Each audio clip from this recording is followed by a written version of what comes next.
আমার এই দেশটা শকুনের কুদৃষ্টি পড়েছে, চতুর্দিক থেকে শকুনের থাবা আসতেছে। এই শকুনের থাবা থেকে দেশটাকে হেফাজত করতে হবে। অমুসলিম যারা আছে তাদের কাছে মেসেজটা পৌঁছে দেবেন, সংখ্যালঘু যারা আছে তাদের কাছে মেসেজ পৌঁছে দেবেন। এদেশের সংখ্যালঘুরা আমাদের কাছে আমানত।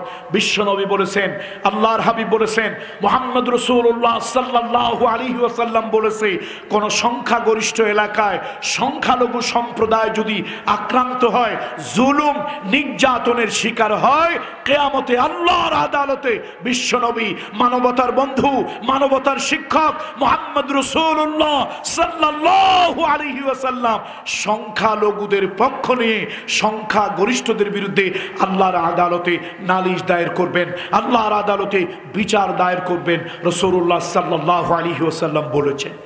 সুতরাং সংখ্যালঘুদেরকে নির্ভয় দেবেন, দেখো তোমরা এদেশের নাগরিক, এই দেশের নাগরিক, এই দেশে চলো, এই দেশের মানুষের সাথে চলো, তোমার নাগরিক অধিকার নিয়ে চলো, কিন্তু তুমি এই কাজটা করবে না। আমাদের ফরিদপুর, মাদারীপুর, গোপালগঞ্জ, আমাদের অঞ্চলে একটা আঞ্চলিক ভাষা আছে, ভাত খাও ভাতারের, গীত গাও নাঙ্গের। হ্যাঁ, ভাত খাও ভাতারের, গীত গাও নাঙ্গের। যার ভাত খাও তার কথা বলো, এদেশে থাকো, ব্যবসা বাণিজ্য করো, এদেশে আরামে তোমরা আসো। বাংলাদেশের সংখ্যালঘু সম্প্রদায় যতটা নিরাপদে আছে, পৃথিবীর কোন রাষ্ট্রে, কোন দেশে, রাষ্ট্রের থেকে সংখ্যালঘু সম্প্রদায় এত নিরাপদে পৃথিবীর কোথাও থাকে না। ইন্ডিয়াকে আপনারা বলেন ধর্মনিরপেক্ষ দেশ, ওদের মতো কঞ্জুস, ওদের মতো কঞ্জুস পৃথিবীতে কে আছে? এখনো যে দেশের লোকেরা টয়লেট বানায় না খরচের ভয়ে, শাশুড়ি এই জায়গায় চোখ বন্ধ করে পাছার কাপড় উঠাইয়া পায়খানা করে, হাগু করে, বৌমা একটু দূরেই সে আবার চোখ বন্ধ করে পাছার কাপড় উঠাইয়া হাগু করে, তার আর একটু পরে শ্বশুর মশাই আবার চোখ বন্ধ করে খোলা আকাশের নিচে পাছার কাপড় উঠাইয়া যারা হাগু করে। এই সভ্যতার যুগে, বিজ্ঞানের যুগে, টেকনোলজির যুগে, এই মডার্ন যুগেও যারা টয়লেট বানায় না, যেখানে সেখানে চোখ বন্ধ করে পাছার কাপড় উঠাইয়া হাগু করতে বসে যায়, ওরা আবার আমাদেরকে সভ্যতা শিখাইতে আসে।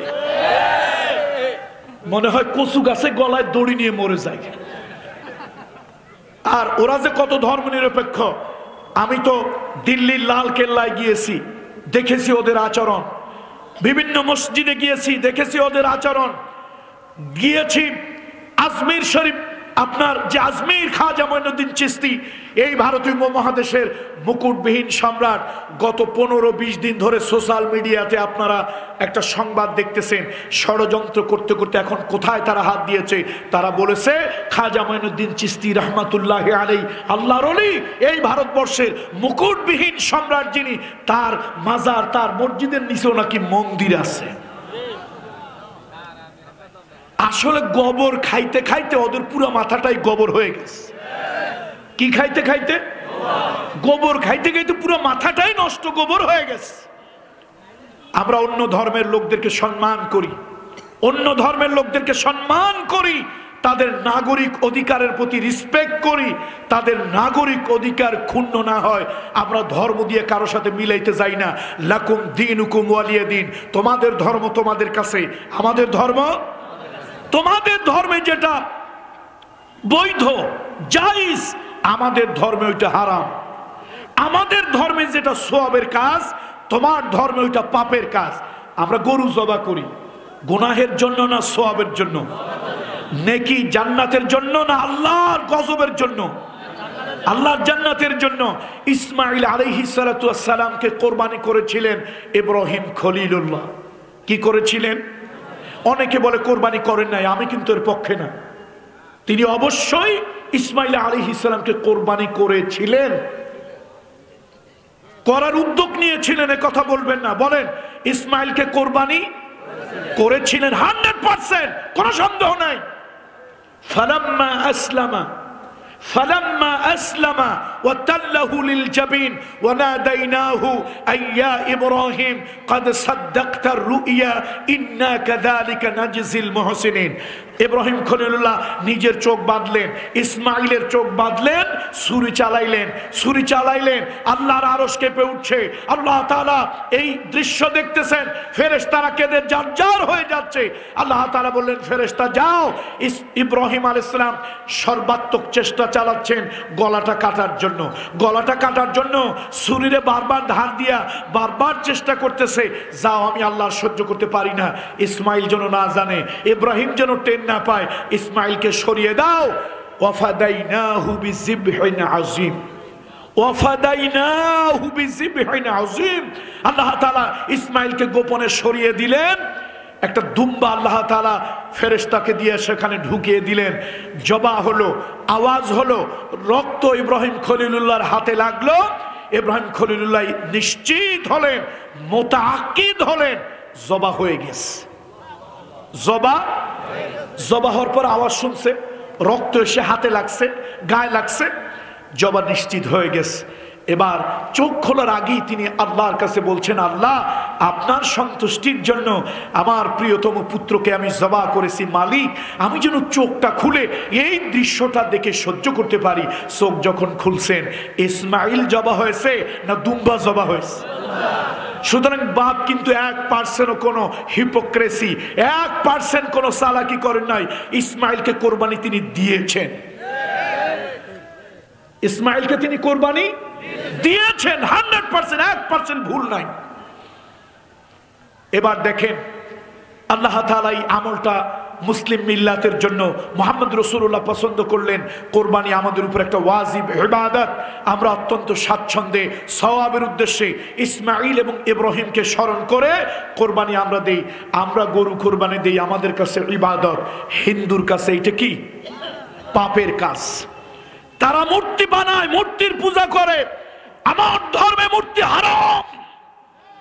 বিশ্বনবীকে জিজ্ঞাসা করা হয়েছে, লিমা বুইস্তা, পৃথিবীতে আপনি আসছেন কেন? রাসূলুল্লাহ বলেছেন, বুইস্তু লিকাসরিল আসনাম, আমি মূর্তির সংস্কৃতি বিনাশ করে দেওয়ার জন্য পৃথিবীতে এসেছি। সুতরাং হিন্দু ভাই, তিনি এই দেশের নাগরিক, বৌদ্ধ এদেশের নাগরিক, খ্রিস্টান এদেশের নাগরিক। তার ধর্মে যদি, তার শরীয়তে যদি মূর্তি বানানো বৈধ হয়, 1000টা মূর্তি তার উপাসনালয় হোক, তার দেবালয় হোক, রাষ্ট্রের নাগরিক হিসাবে রাষ্ট্রের প্রধান, এই রাষ্ট্রের ধর্ম মন্ত্রণালয়, তারা যদি মনে করে রাষ্ট্রের নাগরিক হিসাবে তার রাইট, তার অধিকার আছে, তাহলে রাষ্ট্রের পক্ষ থেকে 1000টা মূর্তি তাকে বানিয়ে দেওয়া হোক, আমাদের কোনো আপত্তি নাই। কিন্তু মুসলমানের ট্যাক্সের পয়সা দিয়া, মুসলমানের দেশে মুসলমানের ট্যাক্সের পয়সা দিয়া কোন নেতা, কোন বাবা, কোন স্বামী কারো ভাস্কর্য বাংলাদেশের মুসলমান বরদাস্ত করতে পারে না। জোরে বলুন ঠিক কিনা? এটা ঈমানের পরিপন্থী কাজ, ঈমানের পরিপন্থী কাজ। সুতরাং অমুসলিম ভাই বোনদেরকে বলি, লাকুম দীনুকুম ওয়ালিয়া দীন, তোমার ধর্ম তোমার কাছে থাক, আমার ধর্ম আমার কাছে। আমি ধর্ম তালগোল পাকাতে চাই না। আমার ধর্মে যেটা বৈধ সওয়াব, পাপ, পুণ্যের কাজ, তোমার কাছে সেটা অপছন্দের কাজ। তোমার ধর্মে যেটা বৈধ সওয়াব, পুণ্যের কাজ, আমার কাছে সেটা পাপের কাজ। তোমার ধর্ম তোমার কাছে থাক, আমার ধর্ম আমার কাছে থাক। আমার ধর্মে সকল মানুষকে মানুষ হিসাবে মূল্যায়ন করো। মানুষ আল্লাহর সৃষ্টি। সুতরাং মানবিক কারণে তুমি রোগে পড়লে, তুমি শোকে পড়লে, তুমি বিপদে পড়লে, তুমি মুসিবতে পড়লে, তোমার নাগরিক অধিকার ক্ষুণ্ণ হলে, তোমার উপরে ডাকাত আক্রমণ করলে, কেউ তোমার গায়ে রক্ত ঝরালে, কেউ তোমার সম্পদ নিয়ে টানাটানি করলে, কেউ তোমার ইজ্জত নিয়ে টানাটানি করলে, আমি মুসলমান, বিশ্বনবী তোমার নিরাপত্তা দিয়েছে, আমি তোমার নিরাপত্তার জন্য প্রয়োজনে শহীদ হয়ে যাব, কিন্তু তারপরও তোমার নিরাপত্তা আমি ক্ষুণ্ণ হতে দেব না। কিন্তু তোমার ধর্ম, বলেন তোমার ধর্ম, আমার ধর্ম, আমি তোমার ধর্মের সাথে মিলাতে যাই না। ওই গোলালু মার্কা হুজুর আমি না। আমার ধর্মে যেটা বৈধ, তোমার ধর্মে সেটা কি অবৈধ। তোমার ধর্মে যেটা বৈধ, এটা আমার কাছে অবৈধ। সুতরাং তোমারটা তোমার কাছে থাক। আল মুসলিমু মান সালিমান নাস, আল মুসলিমু মান সালিমান নাস মিন লিসানিহি ওয়া ইয়াদিহি। বিশ্বনবী বলেছেন মুসলমান তো ওই ব্যক্তি যার জবান এবং হাত থেকে অন্য অন্য মানুষ নিরাপদ থাকে। সুতরাং আমরা মুসলমান তোমাদের রক্ত ঝরাতে চাই না, আমরা মুসলমান তোমাদেরকে থাপ্পড় দিতে চাই না, আমরা মুসলমান তোমাদের ঘর বাড়ি দখল করতে চাই না, আমরা মুসলমান তোমাদের দেবালয় উপাসনালয় প্রতিবন্ধকতার সৃষ্টি করতে চাই না, আমরা মুসলমান তোমাদের দেবালয় আগুন দিতে চাই না, তোমাদের নারীর ইজ্জত লুণ্ঠন করতে চাই না। আমরা মুসলমান এগুলি আমার ধর্মে জায়েজ বৈধ করে নাই। কিন্তু তোমাদেরকে জামাই আদর দেওয়ার পরও ইন্ডিয়ার প্রীতি যদি তোমরা ছাড়তে না পারো, তাহলে তোমরা দেশে থাকো কেন? ইন্ডিয়া চলে যাও। ভাত খাও ভাতারের, আর গীত গাও কার জন্য? ওই নাঙ্গের। এটা তো ঠিক না। আমরা হিন্দু ভাইদের নিরাপত্তার পক্ষে না বিপক্ষে? নিরাপত্তার দায়িত্ব নেব কি নেব না? 1000 বার নেব। হাটহাজারী মাদ্রাসা কওমি অঙ্গনের সব থেকে বড় মাদ্রাসা হাটহাজারী। সেই হাটহাজারী মাদ্রাসার দেওয়াল ঘেঁষে 100 বৎসরের উপরে হিন্দু মন্দির।